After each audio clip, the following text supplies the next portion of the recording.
जय जगन्नाथ मो दिवाकर दास आपण मानक प्रणाम करुच्ची। आपण जेकोसी मंदिर को जाती से मंदिर दिय दर्शन पर से ब्राह्मण देवता माने पुजारी माने अतिशय खुशी हो आनंद हो आपण बेकर प्रभुंर छड़ामाल बा प्रसाद माल आपण बेकर दे दियंती। आपण मन बड़ा आनंद हो जाए। आपण किसी दक्षिणा प्रदान करते। आपण मन भितर प्रश्न आसुव ये छड़ामाल बा प्रभुंक ठार जो ओलाकी माल आम प्राप्ति कलु करूँ कौन यही प्रश्न समस्त मन भितर थाए। आ किछि फूल से पिंधिकी आसला पड़ जाए से प्रति ध्यान देवार आवश्यकता अच्छे। बेकर पड़ता माल छिड़िकी कौटी तले न पड़ू जहाद्वारा अन्य माड़े पाप अर्जन आपड़ करते। तो से बेकर पड़ता माल को आप करेंगे कौन मन रखी था प्रभुंर प्रसन्नता हेतु आपण उपरे मालटा पड़ी भगवान तो डायरेक्ट आपण सीधा सड़क मूर्ति भितर हाथ बाहर आपण मुंडे रही पार ना। कलिजुगर ये जो समस्ते तो यह पुण्यर अधिकारी नुहति किंतु भगवान प्रसन्न अच्छा बोली यह हूँ एक माध्यम आउ जो माध्यम द्वारा आपण कौन करते भगवान प्रसादी माल प्राप्ति करते भक्तबंधु। तो निश्चिंत भाव में ये प्रभुंर कृपा आउ प्रभुंर कृपा रहिले आपण ये प्रभुंर दिव्य माल आपण पड़ी था।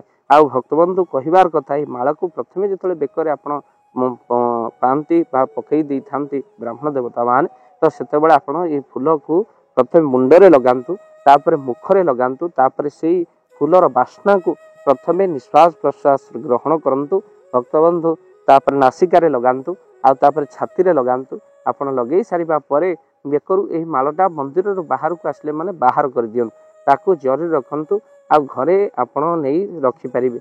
जदि आपण घरे रखी सुखी गला परे माल को पकई परिबे। जदि कोनोसी घरे पहुंचवा पर्यंत मालटी रहुनी सुकने ताकू कोनोसी एठी सेठी डस्टबिन में न पकई जहाँ अपराध होता है ताकू जल देखी नदी देखी आप निश्चिंत भाव में ताकू पकांतु पानी देहरे ही पकांतु जहाद्वारा आपणकर कौनसी क्षति हेब नाही। किंतु अनेक माल को मध्य अनादर करते बेकर पड़ता प्रभुक माल को से देखी किसी जगह से सागे सागे ओह्ल कौन करती ना पकई दियंत।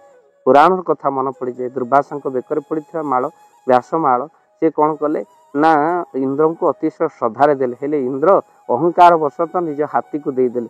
हाथी तक माड़ी चकटी कौन कले ना पादरे दली देले से मालटा को दुर्वासा को भारी कष्ट है।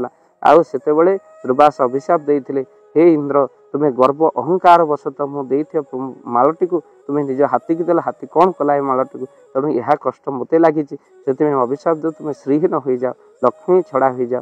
तो से इंद्र लक्ष्मी छड़ा होते दुर्वासा अभिशाप। भक्तबंधु से माला को अनादर करें ये माला दौरान अनादर करें पुष्पर माला कोटि जन्मर पुण्य हेले बेकर मालाटी पड़े। आ कह जाए जो मैंने पाप करते से बेकर चोरी करते चप्पल माला पड़े जो किसी जीवन में पुण्य करते फूलर माला पाते। भक्तबंधु ये कोटि जन्मर पुण्य।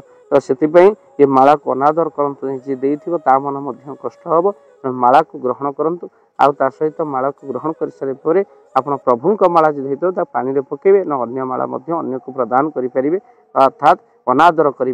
वीडियो को शेयर निश्चिंत भाव में करेंगे। चैनल रे जदि नुआ चैनल को सब्सक्राइब कर दियंतु। जय जगन्नाथ जय पंचसखा। जय जगन्नाथ।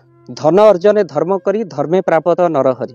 आपण को उपार्जित धन को जदि धर्म कार्य लगे चाहूँगी किसी असहाय असुस्थ व्यक्ति पाखे आम प्रतिदिन पहुँचू आउ किसी सहयोग करूँ। जदि आपणकर से गुंडुची मूषा भली दान से कार्य लगे चाहूँगी स्क्रीन रे चली ए नंबर रे एबे कॉल करंतु आमे दबु आपन को फोन पे नंबर आपनकर जेतिकी समर्थ रहिछि बा सामर्थ्य अनुसार आपण प्रदान करिवे आपनकर अर्थ राशि। एबे आपण जानि के आनंदित हेबे।